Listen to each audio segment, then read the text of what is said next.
ശരിക്കും ഭയങ്കര ഭയങ്കര സന്തോഷം. ഈ ഒരു പടത്തിൻ്റെ ഒരു ചെറിയൊരു ഭാഗമാകാൻ പറ്റിയില്ല തന്നെ ആദ്യമേ തുടക്കത്തിൽ ഭയങ്കര സന്തോഷമുണ്ട്. പിന്നെ ഈ പറഞ്ഞതുപോലെ നമ്മൾ ഞാൻ വന്ന് കാണുമ്പോഴാണ് ശരിക്കും ഈ പടം എന്താണ് ഏതാണെന്ന് മനസ്സിലായത്. ഫസ്റ്റ് ഹാഫ് വരെ നമ്മളിങ്ങനെ ശ്രദ്ധിച്ചിരിക്കുക എന്താണ് സംഭവം ഒന്നും. പടത്തിൻ്റെ പേര് പോലെ തന്നെയാണ് കുരുക്ക്.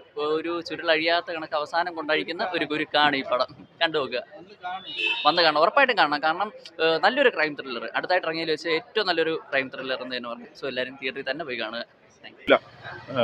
കാണാൻ പ്രശ്നമില്ല. പിന്നെ നല്ല ഡയറക്ഷൻ ബെസ്റ്റ്, നല്ലൊരു പുതിയ ആൾക്കാരാണ്. അത് ഒരു പഴക്കം ചെന്ന ഡയറക്ടറുടെ ഒരു ഫീലിംഗ് ആണ് നമുക്ക്. നല്ല നന്നായിട്ട് ചെയ്തിട്ടുണ്ട്. ഇല്ല, ഈ അഭിനയ പുതിയ ആൾക്കാരെല്ലാം കൊള്ളാം. പക്ഷേ നല്ല എക്സ്പീരിയൻസ് ആയതുകൊണ്ട് പോലെ തോന്നുന്നു അവർ കണ്ടിട്ട്. അവർ ഫസ്റ്റ് ടൈം എന്ന് തോന്നത്തില്ല.